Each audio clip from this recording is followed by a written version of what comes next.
Imana yambwiye izokora ibitangaza hano hantu. God told me guys to do miracles here. Niko numva mama. I can feel mama. Ndashaka kukubaza. I want to ask you. Wari umaze igihe kingana gute? How long have you been sick? Wiyumva gute? Wiyumva gute?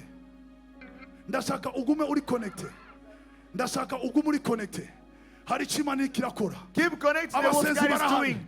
Wanu samare. Don't be distracted. Don't be distracted. God is coming from He is touching you. The power of God. The power of God. The power of God. The fire of God. Fire. Yes, don't be distracted. Even if it is your day. It says in the Bible. I can feel power. Fire moving. Fire moving. In the name of Jesus. In the name of Jesus. Yes. Yes.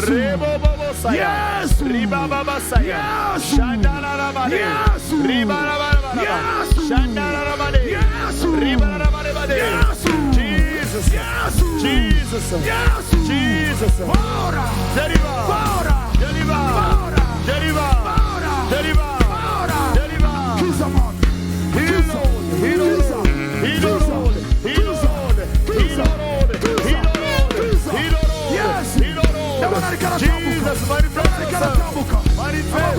Jesus, yes, this one is healed. Yes, they're gonna help you. They're gonna help you. God is working. She can work. She can work. Oh, God is on duty. If you are sick, I see God healing. I saw God healing. Deliverance. Deliverance. Be delivered. Be delivered. People of God, delivered. Set free your children of God. Be delivered. Be delivered. In the name of Jesus. The name of Jesus. The name of Jesus. The name of Jesus. The name of Jesus. Receive your power of God. Fire. Fire. Fire. Fire. Fire.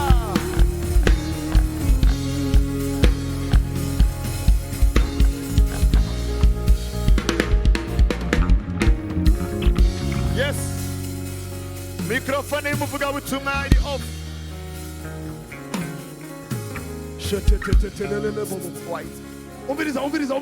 He listen to this. Listen to this. Listen to this. Those who have been helped here, don't face them. Just close your eyes. Keep your eyes closed. I feel power here. I see God delivering. Miracles are happening. Miracles are happening. Miracles are happening. Miracles are happening. Don't be distracted. Don't be distracted. The disease that is troubling you, God is delivering you. God is delivering you. Mama. Mama. Ndashaka mwe bamwe mikro. Just keep on helping the people. Tagurukora kitahurukora. Tagurukora kitahurukora. God, bring down thy glory, Lord. From the stage down to the tribune, oh Lord. Even the flock here before you, God. Even those who are there in the back to be touched, Lord. All those on the side to be touched by you, God. In the four corners, oh Lord. I call upon Archangel and his army to come and work here, God. Thank you, Lord. Thank you, Jesus. Thank you, Jesus. Thank you, Jesus.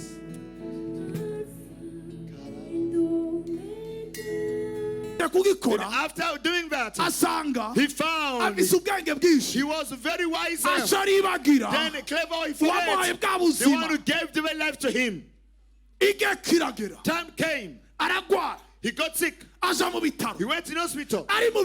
Being in hospital, he started calling. They brought him water.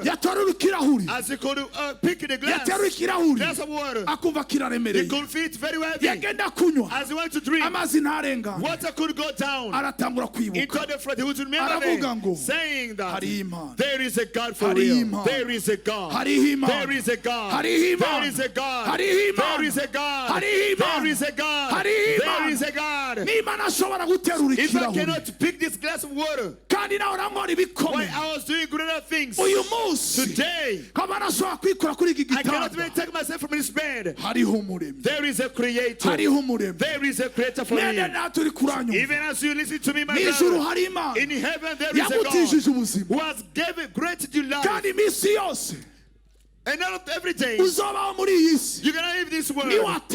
As you go back, God is gonna ask you, time I've given you, how did you use it? What did you use it for? What did you do what I call you for? Did you do what I called you to do? Hallelujah. Hallelujah. Hallelujah. Amen. Hallelujah. Hallelujah.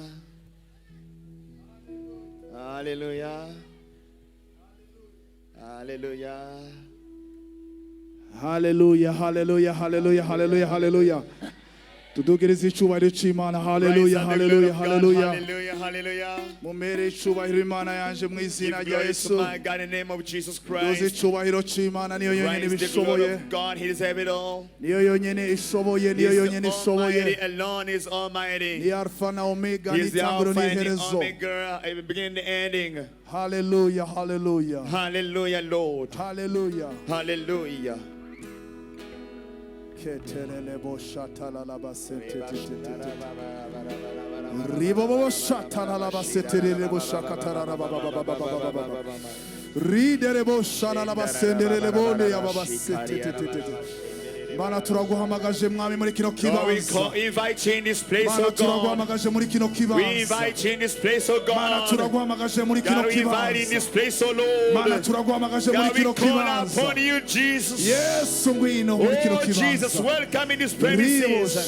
Masherebo, sarabade. Manuka mwami uyu muntu wese aze Come on, kukubona uyu Lord, you munsi. try to see and witness Reka thy umuntu wese aze praises. gukorwa kuri Each ijambo one be ryawe. touched by thy word, oh Reka umuntu God. wese aze kumva Each ubwiza one to bwawe. sense thy glory moving Reka umuntu around. wese aze kubona Each ubwiza one bwawe to mwami. witness thy glory. Mana turagushima. God, we thank We you. watwemere tube hano As uyu alone as to munsi. be here today. Mana uri hano uyu God, munsi. you're here today, oh God. Utugenderere mwami. Visit us, oh Lord. Ukore ku muntu wese Touch mwami. each and one, oh Lord. Wumva ijwi mwami yanje. Whoever hears the voice, oh Lord. Yumva ijwi ry'umwuka Not to wera. my voice, by the voice of the Holy Ghost. Ariko mwami But wiyerekane. Lord, glorify Ariko thyself. mwami ukore ku muntu wese. Lord, touch each and one Turaguha here. ikaze hano We hano.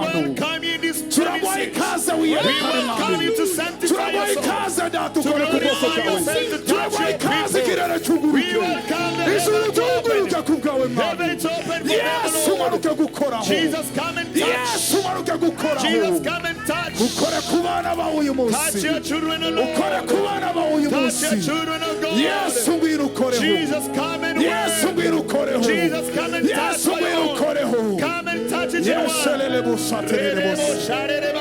Uri Imana igira neza. You are a good God, O Uri Imana Lord. igira neza Yesu. You are a good God, O Uri Jesus. Alpha na You're Omega the mwami. Alpha and the Omega God. Turagushimiye Yesu. We thank you, Ni Jesus. umunsi mwiza It wateguye. is a good day have Umunsi prepared. utozongera kubaho A day which ukundi. won't never happen anymore. Hallelujah. Oh, hallelujah. Witeguye igitangaza c'Imana Just rwose wave for the ukuboko miracle of kw'Imana. God. Just wave up your hands. Witeguye Jesus. ijambo ry'Imana uyu munsi Ready atiguye for the ikiganza word, just c'Imana. raise your hands to God and Waje wave guhura it. n'Imana Those aduze who came to be ikiganza. there, Lord, rise up your Witeguye hands. igitangaza Just ready c'Imana. for the miracle of God. N'Imana ikora. He's a God working. N'Imana ivuga. God who speaks. Kandi n'Imana ihindura ubuzima And God who bw'umwana changes w'umuntu. life the people. Hallelujah. Hallelujah.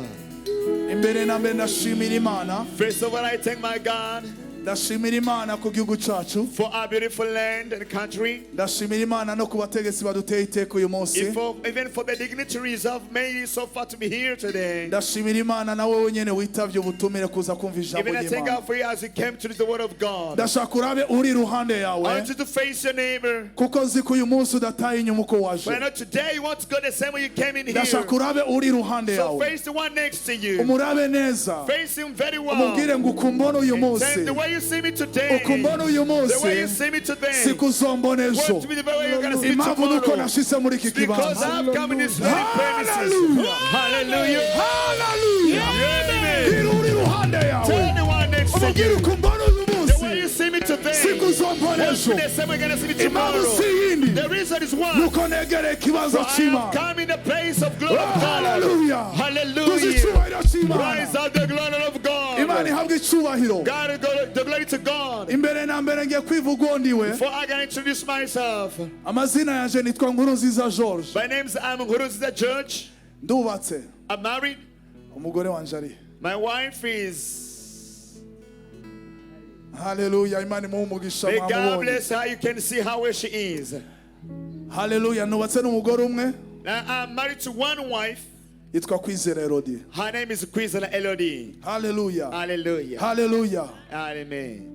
Shimira Imana. I'm grateful to God. Ndashaka kukubwira ikintu kiza kugutera intego uyu munsi. I want to tell you something that can encourage you Dutanguye today. amasengesho y'iki gikorane. Starting for the prayers of this crusade. Hari abantu bariko barasengera iki gikorane. The people are praying for this crusade actually. Hanyuma turabaza Imana. Then we ask it our God. Turavuga ngo Mana twereke ko wamenye ko twashitse. God, give us a sign that you have clearly in the, reached the very due place. Kuko ahantu hose ngena gukoresha For ibikorane. whenever I organize crusade, Murambaza Imana imbwire ko yamenye ko ask nashitse. God to acknowledge that He's aware that I'm in the very place. Nkabaza Imana ko yaroketinze location Ask Him yaje. that I've located in my locations. To Imenye aho hantu ko nashitse. know that I'm in the very venue where He wants me Uwari to be. karasenga arambwira So ngo don't pray, told me. ngo Imana yanyeretse ibyo Imana igiye gukora mu God gikorane. shall once again in the crusade. Ikiranyimwereka kugira acabaza ikimenyetso. He asked me for a sign. Araba ngo Mana nyereka Say, ikimenyetso. God, show me the sign. Iramwereka indege igiye kugira accident. Show me an airplane already having an accident. Iramubwira ngo sengera iyi ndege. Then he told him, pray for this Ngo airplane. kandi indege And niwayisengera as you pray for this airplane, ngiye gukiza abari muri iyo ndege. I'm going to deliver those who are in the very Atangura airplane. gusengera indege atabona. Then he prayed for an airplane he couldn't see. Ndakubwira amasengesho amena ibihe. Say you prayers that those situations. Amasengesho atagira Prayers limite. who don't have any limitation. Then Ahejeje gusenga after praying, hanyuma mu gitondo just in the morning, azabona message muri WhatsApp. he saw a message on WhatsApp. Barungitse ngo hari indege yarayigize There is accident. an airplane that got an accident. Iyo ndege yarimo abakozi b'Imana. There were servants of God in the Ariko airplane. ngiye kukumenyesha inkuru Let me nziza. acknowledge your good Uko news. Imana yabimubwiye. As God told Iyo him, ndege nta muntu the n'umwe yigeze airplane apfa. didn't fail anybody.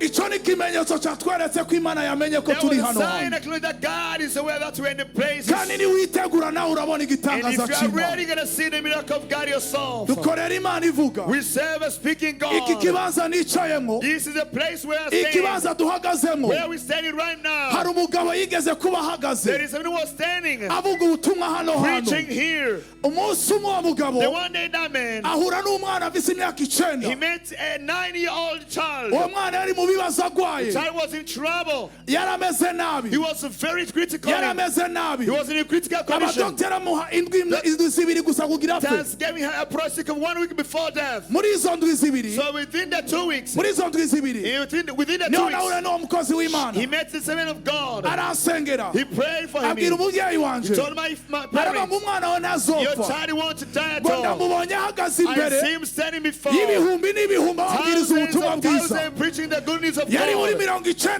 That was back in 93, aho bonke yaza muri iki gihugu. where Bonke came in this nation. Yavuze ubutumwa We hano. preached on this field. Uwari karamusemurira. So the one who was interpreting, Yari umugabo witwa David he was Ndaruhutse. David Ndaruhutse. Aramuhindukirira. He turned to him. Aramubwira ngo Then he told him, ugiye kuzana ikangura muri iki you're going to gihugu. bring a nation in this country. Muya n'uwo mugabo David When I Ndaruhutse. met them in David Ndaruhutse, Niwe yandambitseko he's the ibiganza. one who laid hands on me. He Aransengera. prayed for me. Araba ngo ntuzopfa. Say you want to die at all. Uzovuga You're ubutumwa. going to preach. Isi yose. And the world. Uzoyibwira You're Yesu. going to preach Jesus Kandi abantu Christ. And bazokwihana. people are going to Kandi repent. And bazokugarukaho. they're going to come to you. N'abasubiye inyuma. Even those who backslided, Bazokugarukaho. they're going to come back Uyu to munsi you. ndahagaze Today hano. here I Mu stand. gihugu canje. In my land. Muhe icyubahiro Imana Give yacu. glory to our God. Yoyo yabikoze. Who has done it Izi all. uko ikora. He knows how to Izi operate. uko ikora. He knows how to operate. Ketelebondia. Zaro braze kade Ndumva hari umuntu shade. aza kugendererwa uyu munsi. Today somebody's going to be visited. Ndumva hari umuntu aza I kugendererwa uyu feel munsi. somebody's going to get a visit of God. Nabonye Imana mu gihugu I saw cy'Amerika. God in America. Nabonye Imana kuva ngishikayo. I saw God since I came Mu in there. mezi abiri. In 2 months, Nari maze kwicara I n'abakomeye. have been seen to great people. Hallelujah. Hallelujah. Hallelujah. Amen. Igihe kimwe. One day, Igihe one day, kimwe. Nasanze ahantu. I found myself Bariko where barasenga. they were praying. Ndirukana idayimoni mu Then I muzungu. cast a demon from from a white person. Just using Kirundi. Hallelujah. Hallelujah. In Burundi turafise In Imana. Burundi we have a God. Ndashaka umuntu wese ava mu Burundi I turafise want Imana. everybody to say we have a In God in Burundi turafise Burundi. Imana. We have a God in In Burundi Burundi. turafise Imana. In Burundi we have a Wowe living uri kurumvira God. ijwi. As he had a voice. Wowe uri kurumva ijwi uyu As he munsi. had a voice today. Ni umunsi wawe. It is your day. Ni umunsi wawe. It is your day. Imana yantumye mbwire. God has sent me to tell you Yo, about. genda ubwire Go abiwanyu. and tell your people. Genda ubwire Go abiwanyu. and tell your people. Genda ubwire Go and abiwanyu. tell your people. Ubibutse To remind them. isezerano The n'abasezerano. promise I promised them. Igihe cyageze That the time has come cyo guhaguruka for them to stand up no gukayangana. and to shine gloriously.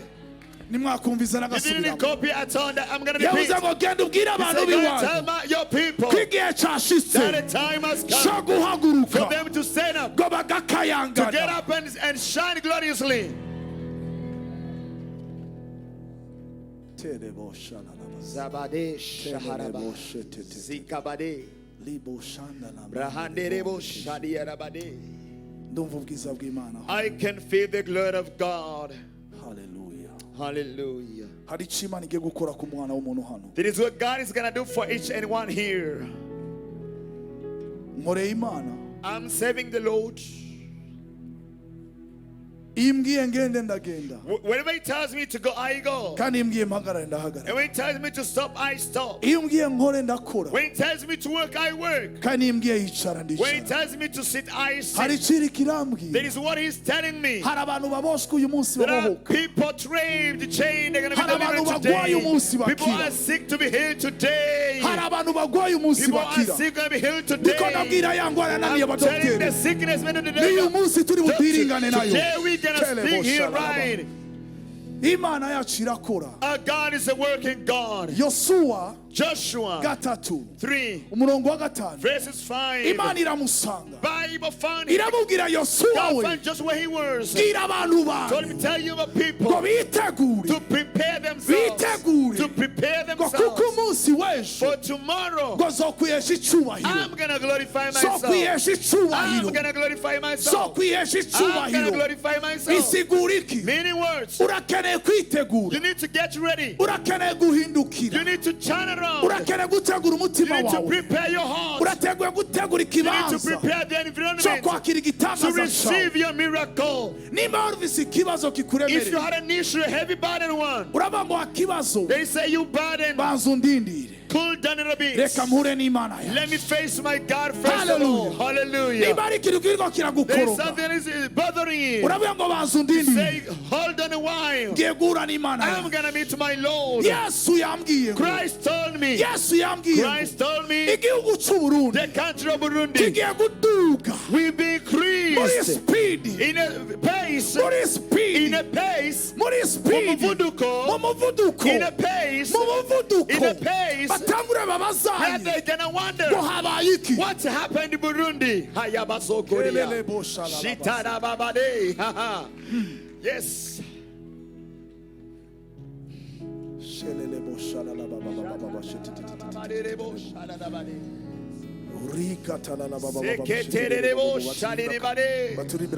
The praise worship team just sing a song. I can feel the liberation in this minute.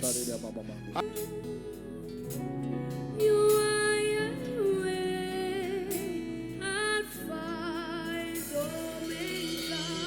Uri Yahweh,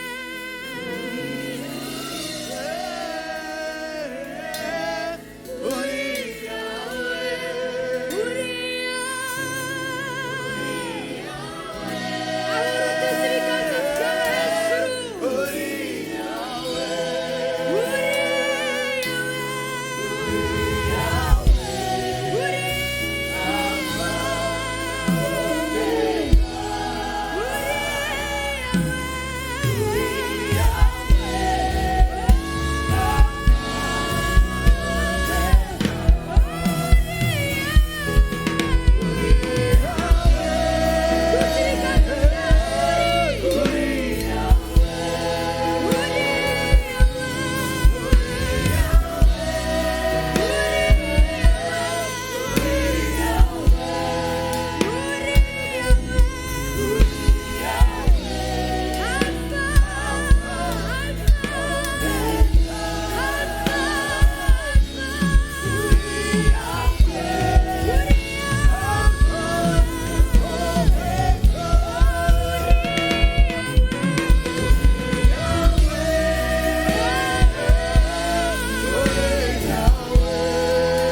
Yesu kora kumwana abana bo bari hano mwami baje Increase your God and people are here. nawaje kurondera ubwiza bwose They come to face your glory, God. nawaje kurondera ubwiza bwawe They even came after your glory, O Lord.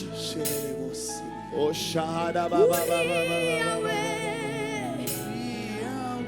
Sinakuba Samura kandi ijwi ryawe uvuga ni uri yawe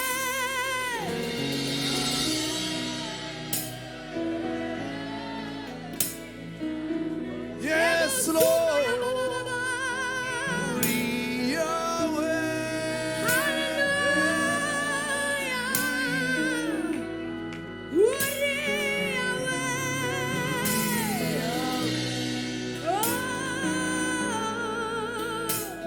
tuvugire hamwe ngo uri yawe n'abakozi b'Imana tuzize ijwi Let us together, servants of God, sing, you are Jehovah God. Alpha and Omega uri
You are Jehovah.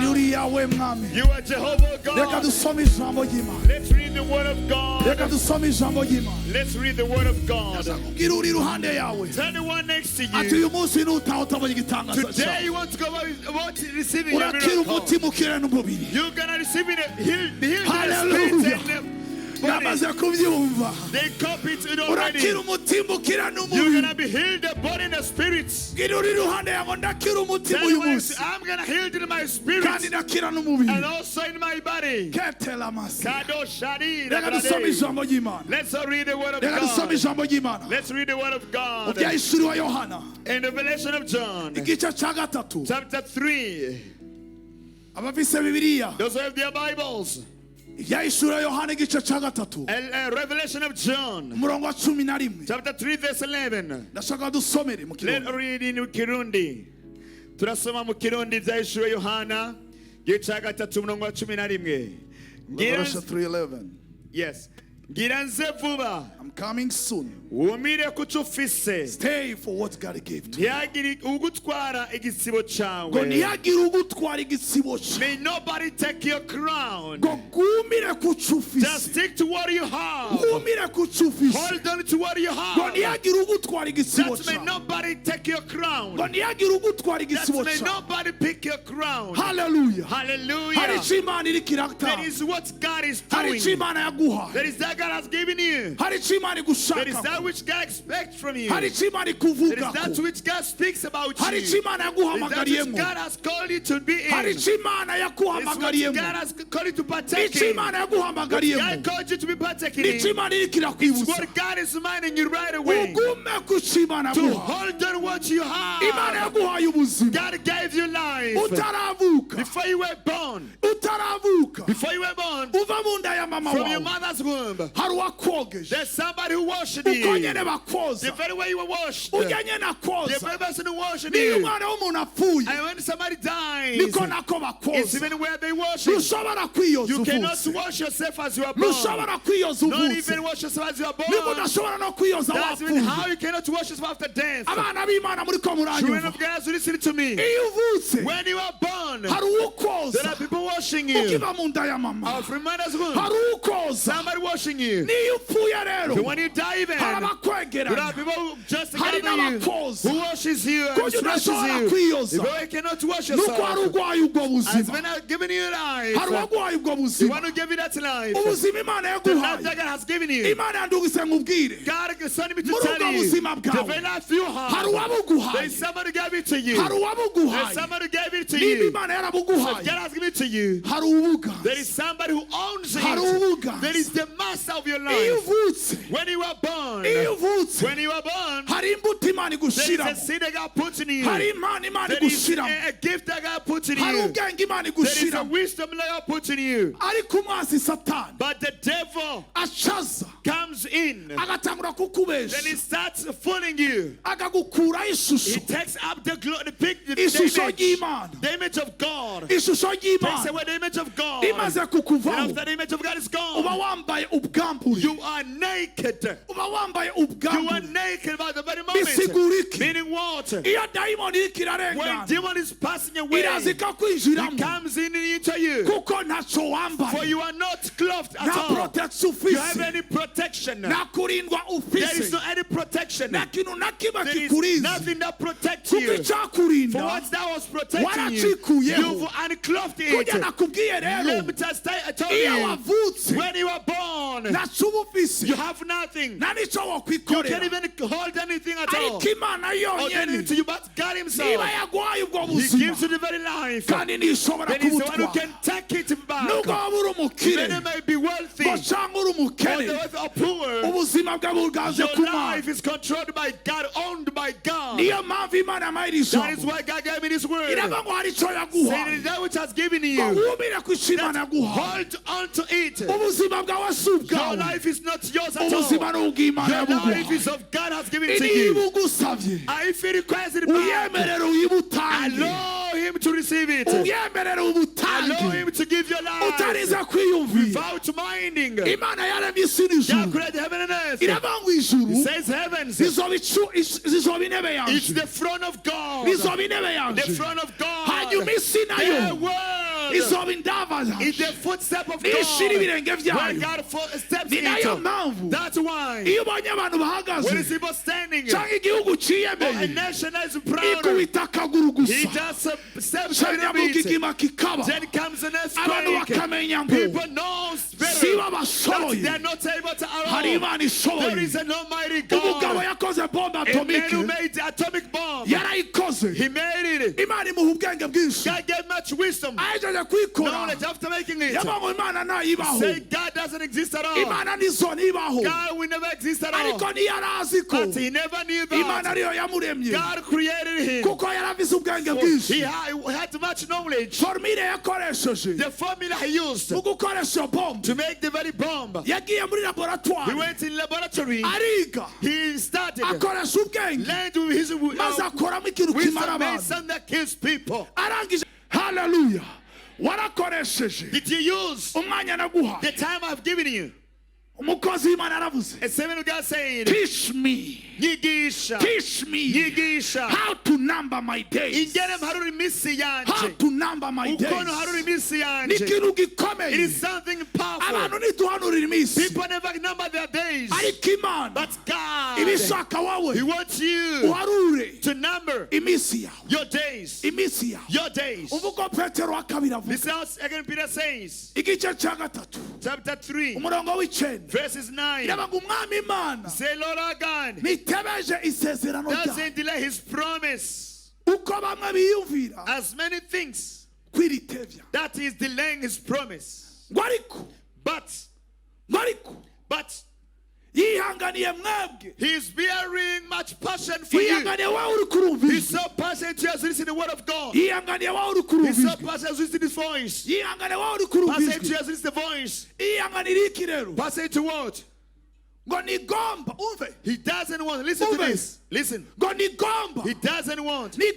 He doesn't want that any of their or ours perishes. But He wants that all repent. The Lord our God doesn't delay His promise of returning to rapture the church. He doesn't delay at all. But He's waiting for you as you get His grace to listen to this voice and this word, to hear this message, to hear this message coming into your heart and to surgering you, surgering your heart, transforming you, showing you who you are for real, showing you why you're in this world, as you cannot even wash yourself after death. So even your life is hiding in the hand of God. The Bible tells me well, nobody can rip us from the hand of God except yourself. If you take off the hand of God, salvation is to choice. You can choose well, and you can even choose bad. God wants to hold you back, but He's going to wait for you. The very day, to ask you. He's going to tell you, show me the calendar of your life. What did you do? You heard my voice, but you never welcomed me. John says, Christ came in His people, but He didn't welcome Him at all. But all those who welcomed Him, He gave them the power to become. Hallelujah. All those who welcomed Him, He made them to be the children of God. You want to be a child of God? There is a good news for you. There is a good news for you. There was a child. They were born, they were twins. They were twins. They were twins. The first one got saved. As he got saved, he was born again Christian. He got Christ in his life. Christ was in his life. They were drunken together, beers, fighting even. They had a land to make kung fu. But the first one got saved. He transferred and received Christ. He was a born again Christian. The firstbborn, he went told his young brother, my young brother, as we came from our mother's womb, we were two together. Even this earth, I pray to thee, let's be together and follow one way together. I am born again Christian. I request you, please. I plead the Christ I know. He has given me peace. He has given me peace now. And I'll be born again with him. And the young brother didn't want to be born again. He wanted to be at all. He couldn't even hear the message at all. He never received the message. But let me tell you, he never stopped He never stopped. He never stopped. He told him that as we were together, coming out, still we are together. Let me tell you good news. The young brother went in a bar, and he went in a bar. He fought. He fought therein. He picked the glass of beer. Then he broke it and they smashed. So when they were fighting, the one was smashed into, he fell down. Then the blood splashed on the young brother, on his cloth. When he saw that have killed a person, he ran away, ran to his brother, reaching home. He found his young older brother praying. And when the older brother saw him, he cried. He cried. Telling that, I told you, turn back to God. Come to Jesus to have peace. What did he do to my brother? The ambulance was crying. He saw death. He saw jail. He saw he's going to be driving to. But the young brother, old brother of Christ, he said to him, my young brother, if he's in jail, without Christ, he where we going? And they gonna tell to them. Tell him to death. Where he go? Then he brought him. Took him in a room. Took off his shirt. And he put it on. Then he took off his brother's one. Then he put it on. Then he came out and told them, the found military is coming on the door. The police had at the door to come and pick it as a murderer. They saw the blood on the older brother. They took him first. They rushed him in prison. As we were going, he turned to his brother. He told him, I told you, choose well as early as possible. Go see what you need. Then he told him, I'm going to die for you. I'm going to die for you. But what I request you, what I'm requesting you, I requested that Christ I have known, receive him in your life. Then your life will be transformed. Yes, Christ is here. He has sent me that. I travel bring it to you, goodness of Christ. Tell you Christ still is waiting for you. Christ is waiting for you. Christ says, I'm on the gate. I knock. He doesn't come in. He doesn't throw himself in. He doesn't throw himself in. He just tells you, yourself has listened to me. I knock on the door. He's on the gate. He's on the gate. He's on the door. He's knocking. He's knocking. Telling you that if you open, I'm gonna come in. I'm gonna come. I'm gonna come. Don't wait as the young brother. Don't wait as the young brother. Don't be as the young brother. There is another man who went in Arabic nation to preach the news of Christ. They're reaching there. He preached the gospel. They find him preaching the gospel. They asked him, the one who preached, you believe in him? Have you ever seen him? He told them, Christ that I know, the Christ that I know, the Christ that I know, if I preach him to you, then just give me a few minutes, you're gonna be saved. You're gonna be saved. As they heard that message, they took him to the cross. They were a place they were hanging the people. They could hang them. They spoke to police officers. If we let him this go, we're gonna be saved. These people, their God is a powerful God. So let's crucify him, hang him before he preaches us. Then he told them another word. As they brought him to the cross, where they were to hang him, they were to hang him. Then he walked to them. He worshiped them. atangura kuririmba. He started singing. Atangura kuririmba. He started singing. Atangura kuririmba. He started singing. Baramubaza. They asked him, Mbewe nutinya. don't you fear? Arababwira ngo. He told him, Gufa kwanje. my death. Gufa kwanje. My death. Gufa kwanje. My death n'ubuzima. is life. Gufa kwanje. Me dying n'ubuzima. is life.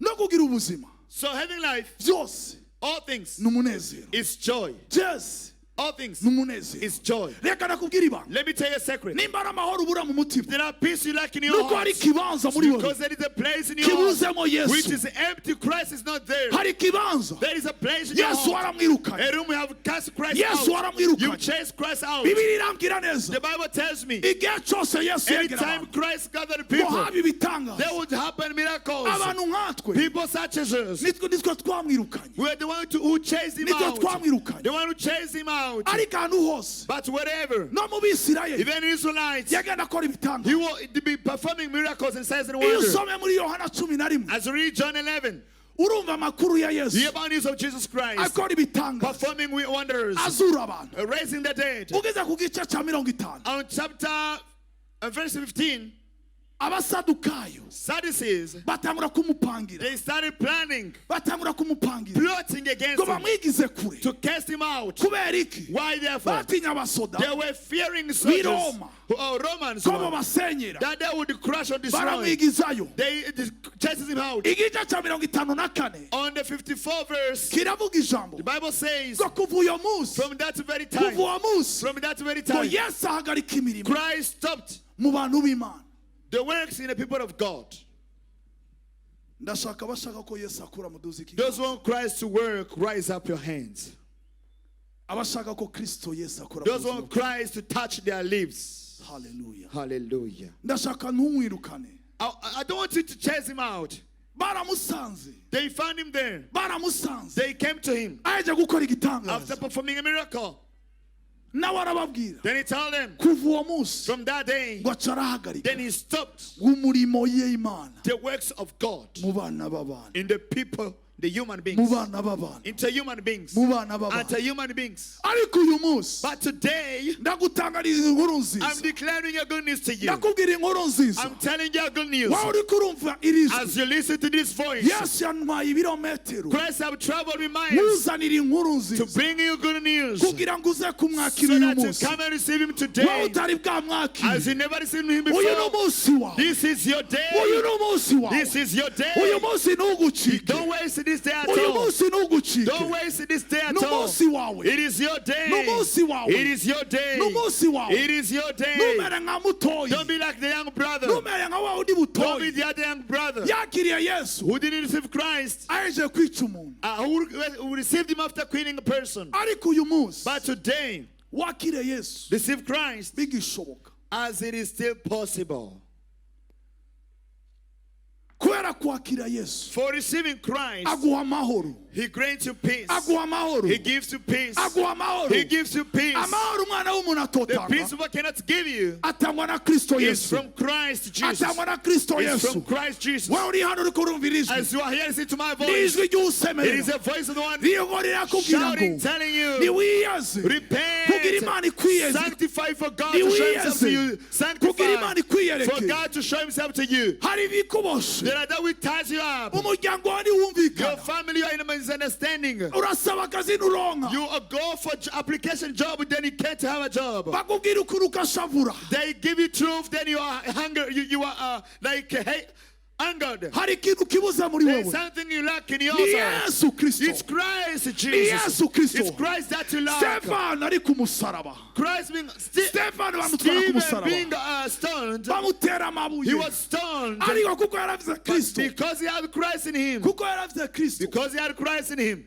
Bamutera amabuye. They stoned him. Nawe abasabira imbabazi. Then he was asking for mercy. Iyo uvize Kristo. When you have Christ, Ibyiyumviro biratandukanye. mind changes. Imbabazi ziroroshe gutanga. Mercy is easy to give. Hallelujah. Hallelujah. Uyu munsi turakeneye Yesu Kristo. Today we need Jesus Christ. Hallelujah. Hallelujah. Warabwiwe inkuru nziza. You were told the good news. Ariko byari byarakunaniye But it guhitamo. has been impossible to make a Ariko decision. ndashaka uyu But munsi today I want you uhitemo neza. to choose well. Twasoma ijambo rivuga ngo We read the word saying, Yesu natinze kuza Christ did not delay to barikarindira come, abihana. but he waits those who repent. Yesu aratinze kuza guca Christ not urubanza, delaying to come and arindira judge. umuntu yakira He waits Yesu, to those who receive arindira Christ. umuntu avuga ngo He waits to those who ndakwakiriye. receive you. Haleluya, Hallelujah. haleluya. Amen. Ndashaka umuntu atari bwakire Yesu On someone who didn't receive mu buzima Christ bwiwe. in his entire life Wumvise inkuru nziza, has heard the good news. wumvise inkuru You nziza. heard the good news. Uyu munsi urahitamo, Today you're gonna choose. ndakwemereye ngo I declare that. ubuzima I bwawe promise your uri life buhinduke. will change. Nabonye Imana I ihindura, saw God changing. nabonye Imana inkura I muri saw koma, God from coma taking me out. irazana irangiza. Then he came and healed Uyu me. munsi iriko irantwara Today he's driving me amahanga into n'amahanga, nations, vuga ubutumwa bwiza. preaching the gospel. Nawe uyu munsi Even today, ushobora gufata you Imana yawe can take hold on your ukavuga God. ngo Then you say, sinkurekura, I'm not gonna let you go. sinkurekura. I ain't gonna let you Uyu go. munsi Today sinkurekura I ain't gonna let you go. utamaye agakiza. If you don't give me salvation, Ushaka kwakira Yesu if you umwami want to receive n'umukiza wawe, Jesus your personal Tuzi Savior, ikiganza Lord, cyawe. rise up your wowe utari hand. bwakire Yesu niwe Those who nshaka, hadn't received Christ utuze yet, ikiganza cyawe. rise up your hand. Hallelujah, Jesus. Yesu we, Oh, Jesus. tuze ikiganza neza, Rise your hands tuze ikiganza higher. neza. Rise your hands higher. Wahisemo Kristo You wawe, have chosen your wahisemo Christ. Kristo wawe. You've chosen your N'abari Christ. inyuma, In the wowe uri back, kurumva ijwi, as you hear the nta voice, mpamvu there is no reason. icyo uri cyose, Whoever you are, nubwo waba uri umuyisilamu, if you are a Muslim, uyu munsi uremerewe today you are allowed kwakira Yesu. to receive Jesus. Tuze ikiganza, Rise your hands tuze up. ikiganza, Your hands up. tuze ikiganza. Your hands up. Kristo ashaka kugukoraho. Christ wants to touch you. Igitangaza cyawe Your miracle kiri ku muryango, is on the door. kuko yemereye For he has accepted ukamwakira. that you received him. Ndashaka abakirizi, On those who muri welcome. aba bantu bakiriye, Counselors, abakiriza aho muri hose, counselors, wherever you ndashaka are. muduze I ibipapuro, want you to raise your papers up. ndashaka muduze ibipapuro, Wave your papers up. ndashaka uwo muntu wese afite igipapuro, Whoever has a paper, murabe ukuboko kose kudugije, just see any hand ngaho imbere up. sindababona. I don't see your hand in Muduze front. ikiganza. I want you to raise Yesu your papers. numutinye. Christ, don't fear him. Ijambo ry'Imana riravuga ngo The word of God says, ngo niwantinya, if you fear me, ngo niwanyihakana, if you're ashamed ngo of nanjye me nzokwihakana. before the crowd, I'm going to be ashamed of you before the Father. Numwihakane, So to be ashamed of uhisemo Christ, neza, just to have chosen uhisemo well. neza, You've chosen well. uhisemo neza, You have chosen well. uhisemo neza. You have chosen well. Duze ikiganza, Raise your umwanya hand. mwiza, duze It's the ikiganza, right moment. ngo muduze ikiganza. Your hands up. Umuntu wese afite igipapuro, Anyone you have mwandike paper, munyarutsa, rise the names of ubwo muduze people. ikiganza. Rise your Tujya hands kwica up. mu mwanya mwiza wo We're going to gusenga, go in time of prayer. ariko ndashaka ngo But I want that. za kugusengera. I'm going to pray for Ndabona you. n'abandi inyuma hariya, Those in the back, please. ndabona n'abandi inyuma hariya. Those find the back. Ndashaka abanditsi, I want those mwandike bano counselors bantu, to go and write the people. bahisemo Yesu uyu They munsi, have chosen Christ today. bahisemo Yesu uyu They have munsi. chosen Christ Duze today. ikiganza, Rise your hands up. ntugire isoni, No, don't pepe fear. bakuone, Don't be ashamed. pepe bakuone, Rise your hands to be duze seen. ikiganza bakuone. Rise and wave your hands Ijuru up. ririko riraraba, Heaven is watching you. ijuru ririko riraraba. Heaven is watching you. Yabonye uyu munsi I've n'umunsi seen mukuru. today is a Abantu celebration. b'Imana mumbere amashyi People bano of bantu, God, join your hands abantu for the b'Imana people. mumbere amashyi bano People of bantu. God, join your hands for the Bahisemo neza uyu people. munsi, They have chosen well bahisemo today. neza uyu munsi. They choose well Duze today. ikiganza cyawe, Rise your hands duze up. ikiganza Your cyawe. hands up. Uyu munsi Today, ubuzima bwawe your life nibusigare uko bwari buri. won't remain the same. Uyu munsi Today, ndakwemereye ngo I promise you ubuzima that bwawe your life nibusubira won't be inyuma you want to uko lie. waje. The same way you came in here. Ndashaka muduze ikiganza. I want you to rise your hand. Ndumva ubwiza bw'Imana hano. I can feel the glory of God Ndumva ubwiza here. bw'Imana hano. I feel the glory of God. Ndumva ubwiza hano hantu. I can feel the glory of God here. Ndumva ubwiza hano hantu. I feel the glory of God. Duze ikiganza. Rise your hand. Uko nyene udatinya kuduza The ikiganza. same way you don't fear to rise your hand Wa up. munsi w'amateka, The day of judgment. Yesu azoba ahagaze, Christ is going to be standing. araba umwana yamwemeye, And the city one have accepted aba ngo him. waranyemeye. Bearing testimony to him Hari publicly. umukozi w'Imana There is a servant of God yatembereye ibirometero, who traveled miles. ngo nawe uramwumvira, And they obeyed to him, his voice even. wumva icyo akubwiye, And they listened to what he was telling wumva you. ijambo ry'Imana, Listen to the word of God and obey. ngo nawe urakira Yesu. Even as I received Christ Reka Jesus. nkubwire, And let me tell you, ndashaka kubona ba bandi I want to see the people komeza kuduza. who have raised their hands Hari up. agapapuro bari buguhe, There are people going to receive. hari agapapuro bari There are buguhe. people going to receive. Urakeneye kwakira You Yesu, need to receive Jesus. urakeneye kwakira You Yesu. need to receive Christ. Abo nyene nibo nshaka. Those are people I want. Yesu yapfiriye abo nyene. Christ died for those. Haleluya, Hallelujah. haleluya. Amen. Ngo yaje i Burundi, He came in Burundi. ngo Abarundi For turamwakira. Burundi, we welcome him in Burundi. Hallelujah. Hallelujah. Haleluya. Amen. duza ikiganza cyawe. Raise your hand up. Ndashaka abanditsi. I want counselors. Abakirizi mubakire n'ingoga. Counselors to do fast as welcome the people. Mwijuru hari iminsi mikuru. In heaven there is a great celebration. Mwijuru hari iminsi mikuru. There are greater celebrations in Nari mu heaven. gihugu cy'i Buganda. I was back in Uganda. Nariko ndigisha nk'uku nyene. I was preaching such as this. Nahise igikorane kinini nk'iki. I had a great crusade such as this. Imana inyugurura amaso Then y'umwuka. God opened my spiritual eyes. Nangura kubona abarozi hagati I y'abantu. started seeing sorcerers in Nangura the kubwira people. protokoli I started bamfatiye. being taking protocol to ashes to hold them. Umugore wa mbere bafashe. The first woman they catch, Ndamubwira mumuzane. I told them to bring them. Ndamubazana Bring her. igiki I cyakuzanye said, why hano. did you come here? Arambwira ngo nanakimwe. She told me there is no reason. Ndamubaza ubwa I kabiri. said the second time, Ni igiki cyakuzanye. why did you come here? Araba ngo nanakimwe. She said no reason. Ndamubaza ijya gatatu. I said the third round, Ni igiki cyakuzanye. why did you come here? Araba ngo nanakimwe. She said no reason. Numva uburakari bw'Imana. I heard the hunger of God, wrath of Ndekura God. ubushobozi bw'Imana. I released the power of God. Ndababwira umuriro w'Imana I said the ugutwike. power of God to burn you. Haleluya. Amen. Guma mudugije amaboko. Raise your hands up, please. Babandi bakiriye Yesu. Those who receive Jesus Christ. Gumudugije ukuboko bakubone Keep your neza. hands up. Keep your Nawe hands. wari uri kurabyiyumvira. Even as you think, Nawe wari ukiri kuriyumvira. as you keep on thinking, Uyu ni umwanya wawe tugiye this kwinjira is mu your wundi mwanya. moment. We're going in another moment. Tuzi ikiganza. Raise your hand. Ntihagire ugutanga mu bwami bwayo. Don't waste time in the kingdom of God. Tuzi ikiganza cy'Imana. Just raise your hand up. Abakozi b'Imana barakubona. Servants of God sees you where you are. Bazagufasha. They're going to help you Ukure. to grow up, Ukure. to grow up, Ukure. to mature. Gumudugije ikiganza. Raise your hands up. Keeping it up. Ndabwira wa murozi. I told the sorcerer, Ndekura umuriro w'Imana. the witch, and I released the power of God, the fire of God. Yikubita hasi. She collapsed down suddenly. Abadayimoni batangura kuvuga. Demons started speaking. Baravuga ngo They said, ngo twaje kuroga. we came to sorcerer, to Ngo witch. twaje kuroga. We came to bewitch. Ngo kino kikorane. This crusade. Haleluya. Hallelujah. Ndakunda Imana yanje. I love my God. Ndakunda Imana yanje. I love my God. Ndabaza kandi abadayimoni. I ask the demons again. Ndaba ngo mwaje gukora iki? I said, what did he come to do Ngo here? twaje kuroga kino We came gikorane. to bewitch this crusade. Ndababwira ngo I told them, you are under control. I'm going to You are under control I'm going to of the Holy Spirit. namwe muyera w'Imana. You are under control Mwafashwe mpiri. of the Holy Spirit. Namwe muyera. I'm just dead. I want to tell somebody who's here. Bambwira umuntu ari ngaha I rero. want to tell who witchcraft is here. Bambwira umurozi wese ari ngaha. You witchcraft, you are here. Uburozi bwose buri ngaha n'umurozi wese ari Today is your day. uno munsi n'umunsi wawe. Today is your Uno day. munsi n'umunsi wawe. Today is your Uno day. munsi n'umunsi wawe. Today is your Uno day. munsi n'umunsi wawe. Your plan is not going to work here.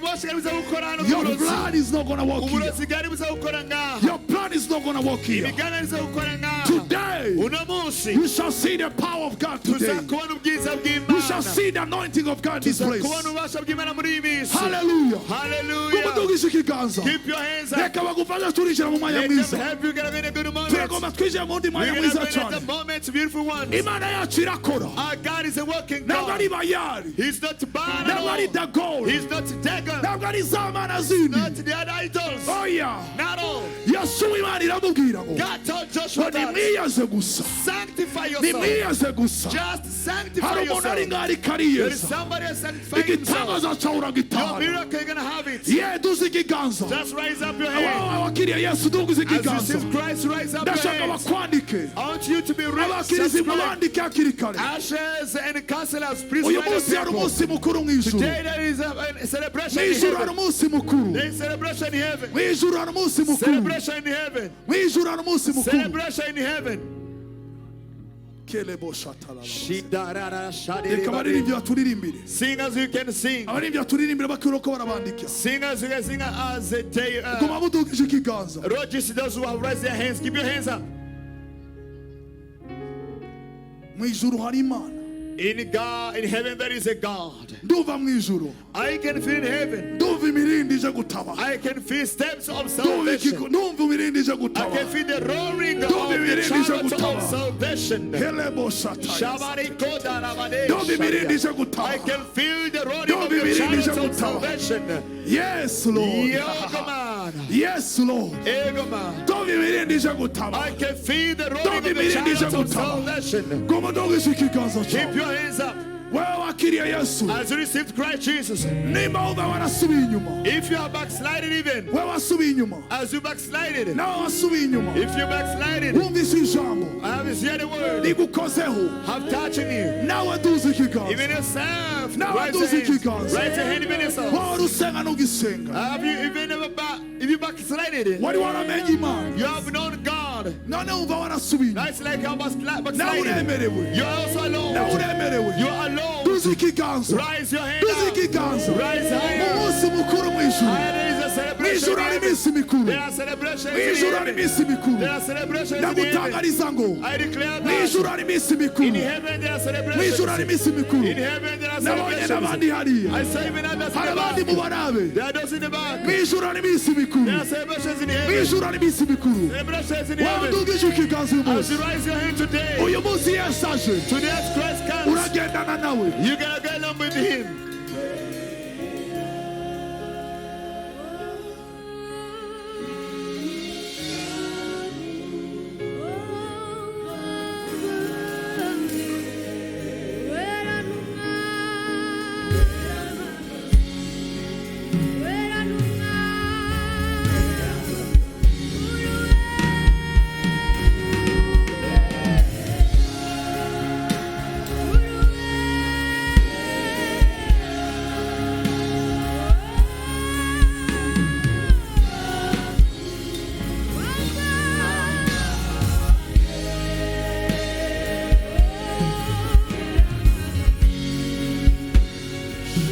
Hello. Yes, Hashim. Praise the Lord. As you received Christ, raise your hand up. As you received Christ today, I'm gonna give you a visa to heaven. I'm gonna give you a visa to heaven. The visa will come through your lips. The Bible tells me well. If you declare with your lips, from your hearts, that Jesus the Lord and Savior, thou gonna be saved. Thou gonna be saved. Raise your hand up. I want you to repeat these words. Repeat as somebody who has received. Somebody who has a nice voice. Say, Lord Jesus. Lord Jesus. Lord Jesus. Here I am. I receive you. I receive you. Today, I have chosen to receive you, to be my Lord, to be my Lord, and to be my Savior in my life. Hold my hand and carry me. Erase my names from the book of death. Write my names in the book of life. In the book of life. So that the very day you come to pick your church, I'll be part of those raptures. From today on, I receive salvation. I am a born again Christian. I'm a born again Christian. I'm a born again Christian. I'm a born again Christian. I'm a born again Christian. I'm a born again Christian. Give glory to God. An ovation of run of applause. Join your hands for my God. Hallelujah. Hallelujah. Hallelujah. Hallelujah. Hallelujah. Hallelujah. There is a word God have told me. There is a prophetic word for you. As we were praying, God showed me these things. And even confirmed it through another person who were also in the prayers. He showed me that pray for the water of Burundi. Pray for the water of the lake of Burundi. The water from Lake Tanganyika. In that water, the very water, there is a great wealth which have not yet been discovered, which cannot be revealed now. irambwira icakabiri. He told me the second. Irambwira icakabiri. The second he told me. Irambwira ngo. He told me. Ufata ubutaka bw'u Burundi. Hold the soil of Burundi. Ufata ubutaka bw'u Burundi. Pick the soil of Burundi. Iki kintu turagikora. We're gonna do this as well. Ni mu buryo bw'umwuka. It is a prophetic act. Bigiye guseruka. And it's gonna be revealed. Mugiye kumva amateka y'u You're Burundi. gonna hear the history of Burundi. Mugiye kumva amateka y'u You're gonna Burundi. hear the history of Burundi. Mu mahanga. In nations. Ubutaka bw'u Burundi. The ground in the soil of Burimo Burundi izahabu. holds gold. Burimo ibintu byinshi There are a byinyangaje. lot of mines inside. Ariko ko turi busenga n'abakozi b'Imana hano hantu. As we pray for yes, with the Son of God, Ikimenyetso ngo it is a sign that bigiye guseruka. it's gonna be revealed. Bigiye guseruka. It's gonna be discovered. Bigiye guseruka. It's gonna appear Bitangura bigaragare. and to start Ngo manifesting. n'amakungu. And even nations Amenye ngo to know that Uburundi twaraheze. Burundi is blessed. Yes, Lord. Turaza gusengera n'igihugu cy'u Burundi. We're even gonna pray for the country of Burundi. Turasengera idirapo y'igihugu cy'u We're gonna Burundi. pray for the flag of Burundi. Reka ndakubwire. Let me tell you. Reka ndakubwire ijambo. Let me tell you a word. Abazi Imana yabo. Those who know their God. Abazi Imana yabo. Those who know their God. Abazi Imana yabo. Those who know their Ngo God. bama biyubura. They always Bama biyubura. restore Ngo themselves nk'inkukuma. as an eagle. Igihugu cy'u Burundi. The country of Burundi. Imana yambwiye ngo God told me that. ni igihe cyo It's gukayanga. time of shining. Ni igihe cyo It is our gukayanga. time to shine. Ndashaka mwirabe I ngo want to tell you that. ku isi yose. In other words, Ku isi yose. in other words, Nitwe tugihimbaza Imana. we're the ones still praising Nitwe God. tugushimira In the Imana. midst of the pandemic, Imana we're iraturinze. the one God is protecting Imana us. iraturinze. God is protecting Mu buryo us udashobora in a kumenya. way you cannot even Ariko discover. ihishurira ngo But to tell you that, abasenzi bayo so that prayers in Burundi, intercessors in Burundi, ngo dushima that as we praise, twongerwa. as we are grateful to God, Dushima. He's going to add on. Ngo twongerwa. As we show gratefulness, He's going to Ngo add on. dushima. As we praise Him, Twongerwa. He's going Subiramo. to add on much more. Dushima. As we thank God, Twongerwa. He's Subiramo. going to be Dushima. adding. Repeat.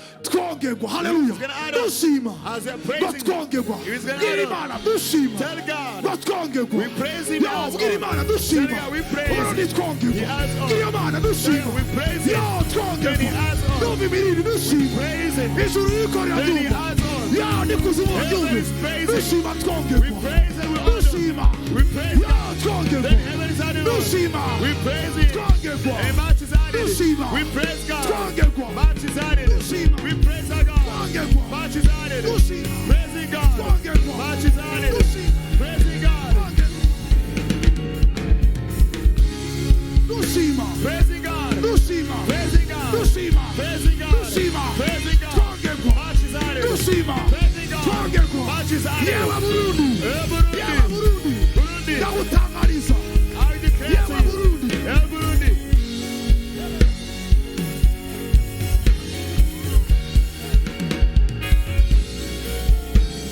Ndashaka mu cyubahiro cyanyu duhaguruke ku maguru yacu. We've all due honor, let's all stand on our feet. Hari ikintu tugiye gukora There is cy'ubuhanuzi. something to do as a prophetic act. Kelelebo shantelebo bose. Katabarebo shararabare.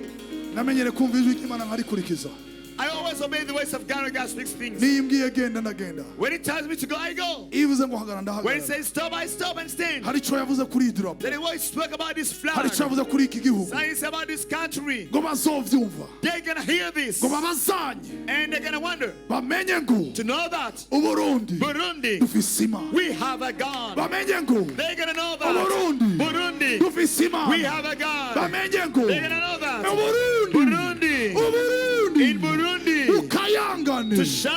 Yes. Yes, Jesus. Ndashaka twese dusubiremo. Let all repeat. Yes. Jesus. Yes. Jesus. Yes. Jesus. Turakweretse We show to you igihugu cyacu this country, cy'Uburundi. our country of Burundi. Turagusavye We pray unto thee that gikayangane make it mu shine makungu in the nations, n'isi yose in all the world, kuva uyu munsi from today to gikayangane shine, O ku Lord, munsi ku munsi. day after day. Yewe Burundi, Oh Burundi, yewe oh Burundi, Burundi, kayangana, shine, kayangana, shine, kayangana. shine. Yo, Yes, mwese Lord. mutumbereze amaboko kuri idarapo. All stretch your hands to this flag.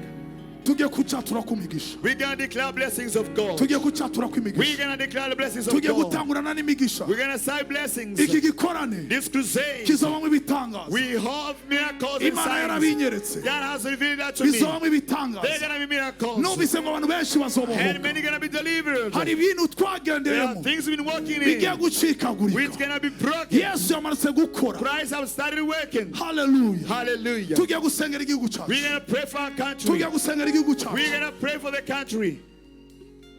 Abaririmbyi mwese. Sing us all Abo together. muri tribune. Those in the tribune. Abahagaze imbere. Those who are Twese. saying all together. Twese. All together. Tugiye kwerekana. We're going to show. Tuduze ikiganza. We're going to raise our hands. Tugize ikiganza. Raise our hands. Tuduze ikiganza. Lift our hands. Tuduze ikiganza. Lift our hands. Tuduze ikiganza. Lift our hands. Mwereke iki gidarapo. To dedicate a flag. Usenga usaba umugisha. Pray for blessings. Usabira umugisha igihugu Pray cyacu. for the blessing of our country. Ngiye gusenga. I'm going to pray. Nawe ahantu uri. And even when you're going to be, Usenge. pray Imivumo yose. that all the cases, Amajwi yose. all the voices Ibyo of batwatuyeko. accusing, Hari n'igihe twivuma. there are sometimes we case Tuvuga ourselves, nabi igihugu. cursing our Ariko uyu country. munsi. But today, Imana yashatse. God wanted that. Kugurura. He opens Imigisha yacu. all our blessings Isubira to ikayangana. once again shine again. Hallelujah. Hallelujah.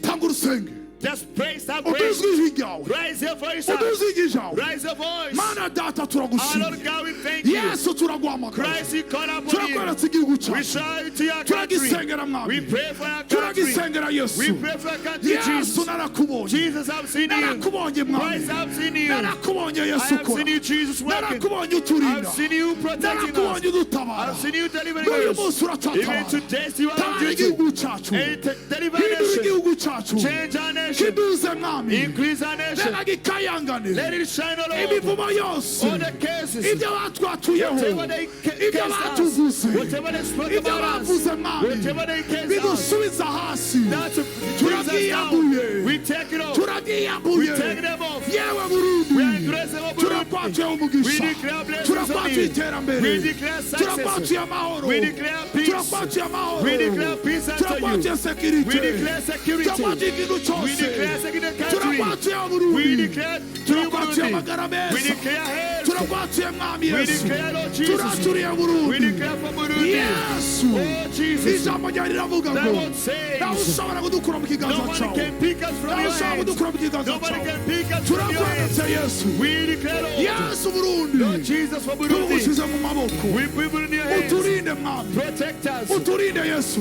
Protect us, Uturinde Lord. Yesu. Protect us, Jesus. N'izina rya Yesu. In the name of Jesus. N'izina rya Yesu. In the name of Jesus. N'izina In the name rya Yesu. of Jesus. Wicyubahira Imana yacu. Give praise to the Lord our God. Reka dusengere amazi ya Tanganyika. Let's pray for the water of Lake Sengera amazi Tanganyika. ya Tanganyika. Pray for the water of Lake Tanganyika.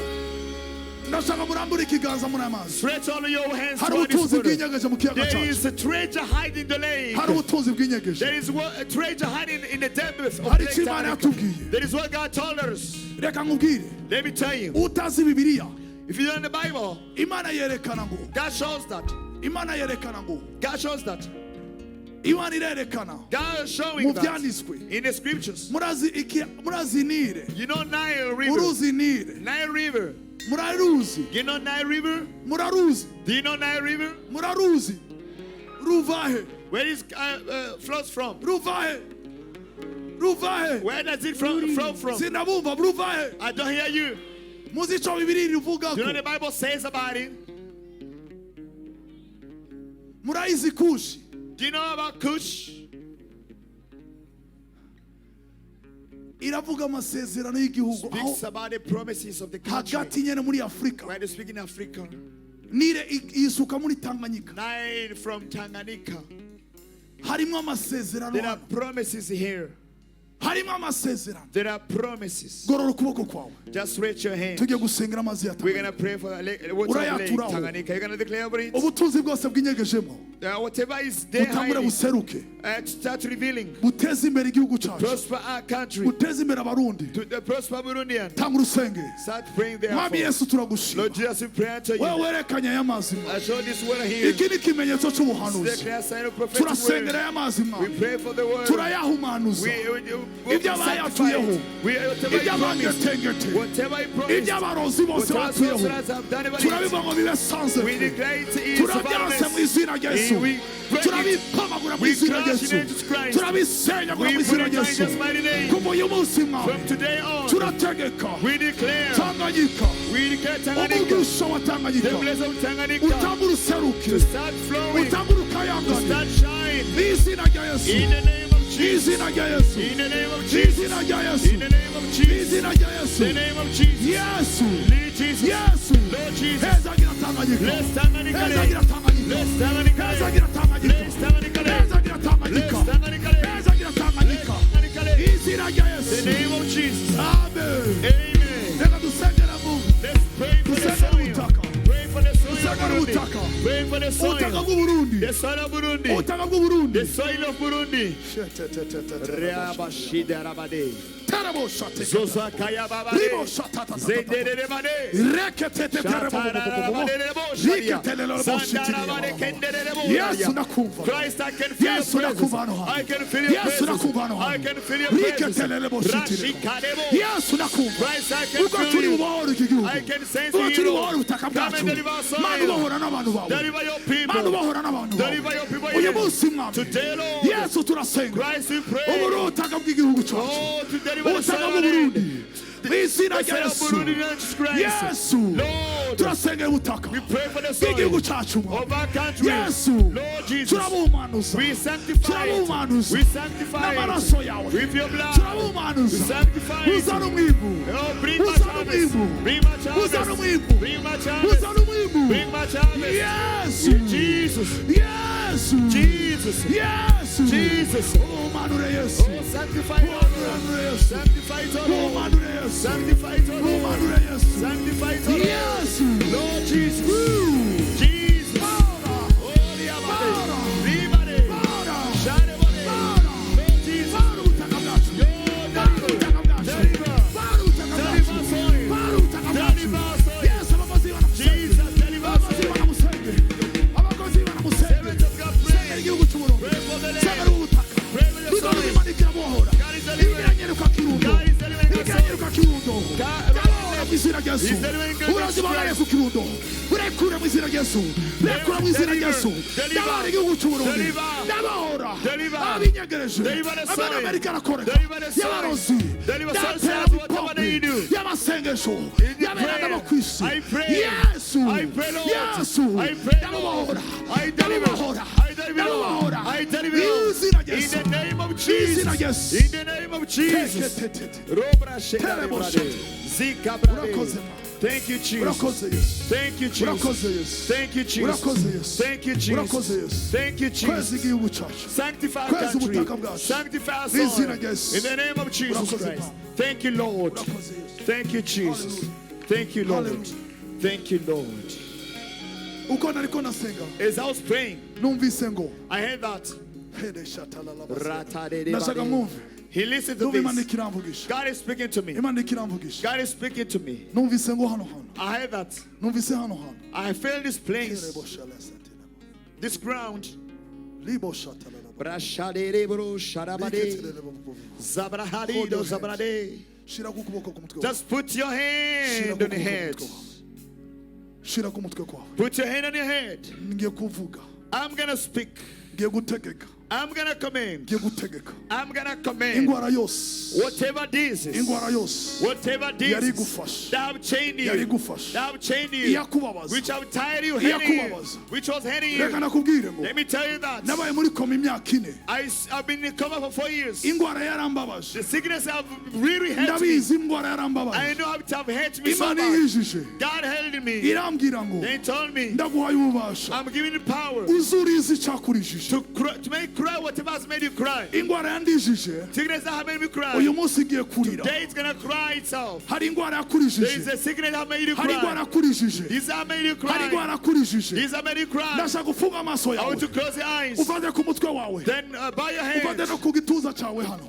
Bow your head on your chest. Ndiko navuga iyo ngwara yakurijije. As I'm telling to the iyo ngwara yakurijije. that I have Ngiye kuririza muri uyu mwanya. I'm gonna make it cry right away. I'm gonna make it cry right away. Ngiye kuririza muri uyu I'm gonna mwanya. make it right away. Mu izina rya Yesu. In the name of Jesus Christ. Iyo ngwara iri kure The kure. very things gonna Nimba let you go. urupfuye amatwi. If you are having, Nimba urupfuye amatwi. if you are dumb, ushira urutoki rwawe. put your finger mu gutwi kugwaye. in the ushira urutoki rwawe. sick ear. Put your finger in the sick ear. Shira urutoki. Put your finger mu gutwi kugwaye. in the sick ear. Aho wari ugwaye. Wherever you are feeling bad, uhafate. touch there. Uhafate. Touch there. Uhafate. Touch there. Uhafate. Touch there. Fata. Touch there. Fata. Touch. Ngiye guhamagara amaraso ya Yesu. Touch. I'm gonna call the blood of Jesus agukoreho. to touch you. agukoreho. To touch you. Yesu. Jesus. Yesu. Jesus. Yesu. Jesus. I'm here. Ndi hano. I'm here. waravuze mwana. You say, Lord, anzohagara. that whatever stands, uzohagara. you're gonna be standing. ndasenga mwana. I pray, Lord, uyu munsi. today, uyu munsi. today, uyu munsi. today, utanga urubohore. to start delivering ingwara zikire. whatever sickness to be healed. ingwara zikire. Whatever sickness to be healed. wakanserewe. You cancer. wakanserewe. You cancer. wa diabetewe. You diabetes. ndagutegeka. I command you. ndagutegeka. I command you. ndagutegeka. I command wa you. ngwara we. You sickness yakura amaraso. of lack of blood. ndagutegeka. I sucking blood. ijuru I ryugurutse. command you. Heaven is open. ndagutegeka. I command you. wumva ijuru ryugurutse. Obey heaven is ijuru open. ryugurutse. Obey heaven is open. ijuru ryugurutse. Obey heaven is open. Yesu. Jesus. Yesu. Jesus. Bora abana bawe mwami. Deliver your people, Bora Lord. abana bawe mwami. Deliver your people, Bora Lord. abana bawe mwami. Deliver your people, Lord. Ndarekura umuriro wa data. Let them. Ndarekura umuriro wa data. I release a fire. ubakore ubakize. To touch you and heal ubakore you. ubakize. To touch you and kiza mu heal izina you. rya Yesu. Be healed in kiza mu Christ. izina rya Be Yesu. healed. kiza mu izina Be rya Yesu. healed. kiza mu izina Be rya Yesu. healed. Paine mighty name of Jesus. Yeah, Jesus Christ. Paine mighty name of Jesus. Washa bizina ya Yesu. Paine mighty name of Washa Jesus. bizina ya Yesu. Paine name of Jesus. Muriro bizina ya Yesu. Paine name of Jesus. Muriro bizina ya Yesu. Muriro. Fire. Muriro. Fire. Muriro. Fire. Muriro. Fire. ndagutegeka. I command you. Wadayimoni we. You demon. warufasha abana b'Imana. The power of God. barekure. Loose. barekure. Let them free. rekura. Set them free. rekura. Set them free. rekura. Set them free. rekura. Set them free. rekura. Set them free. rekura. Set them free. ndagutegeka. I command you. Rimwe. 1, kabiri. 2, gatatu. 3. rekura. Loose. rekura. Loose. rekura. Loose. rekura. Loose. rekura. Loose. babemo. You demon. barekure. Loose. rekura abana b'Imana. Set them free. wangwa arasezera. You demon. wangwa arasezera. Get out. sezera. Get out your sickness. sezera. Get out sezera. sickness. Get out sickness. sezera. Get out sickness. Sezera. Get out sickness. Get out sickness. Mu izina rya Yesu. Mu izina rya Yesu. ubushobozi bw'Imana. ubushobozi bw'Imana. ubushobozi bw'Imana. Ndumva imbaraga z'Imana ziramanutse. Ndumva imbaraga z'Imana. rekura. Ndumva imbaraga z'Imana. Ndumva zirimo ziramanuka. ubushobozi bw'Imana. Mu izina rya Yesu. Mu izina rya Yesu. Mu izina rya Yesu. Yesu. Yesu. Yesu.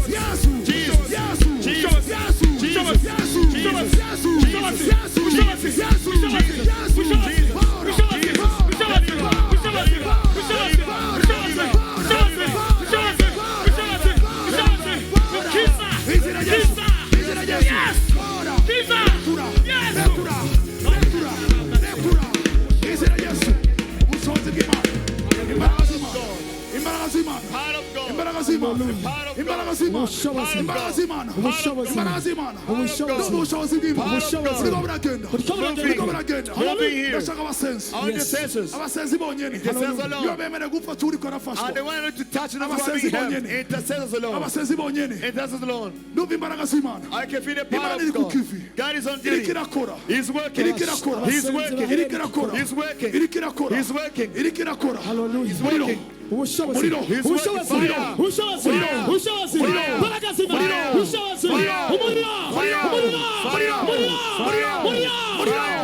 Yesu kuza kuza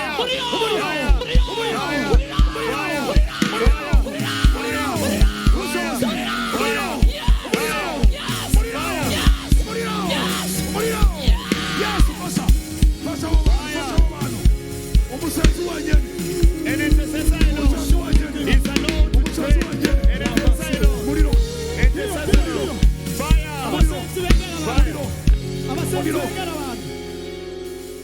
abasenzi begera abantu ndabona ubushobozi bw'Imana muri ko burakora hari abantu bariko baratogwako ndasabye abasenzi begera abantu ndabona abantu hari abantu bariko baragwa hasi hariya kuri kira mufashanye mwizira Yesu mwizira Yesu mwizira Yesu mwizira Yesu mwizira Yesu Yesu nusubire inyuma uko waje nusubire inyuma uko waje uyu munsi Yesu ndavuga imbaraga z'Imana rero marayika w'Imana marayika w'Imana ndagupozishona muri iki gice ndumva ubushobozi muri iki gice ubushobozi bw'Imana rimwe kabiri gatatu ubushobozi ubushobozi ubushobozi ubushobozi ubushobozi muriro muriro muriro muriro muriro muriro izina Yesu urwaye wese ufise ikibazo cy'amatwi ufise ikibazo cy'amatwi ears problem them people fata mu gutwi touch your ears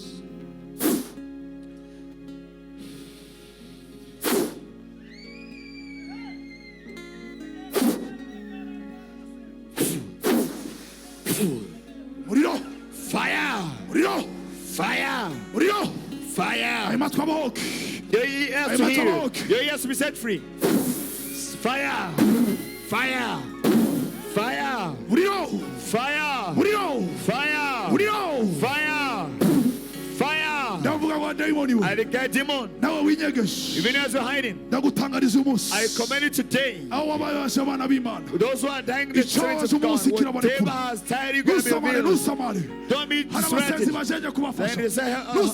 intesa gonna help them demon hiding I command you to demon set one another demon set one another deliver children of God save the children of God save the children of God save the children of God save the children of God set free set free set free set free set free set free set free set free set free set free set free fire fire muriro fire muriro n'inyuma fire in the back muriro n'inyuma fire in the back muriro fire ndashaka abasenzi inyuma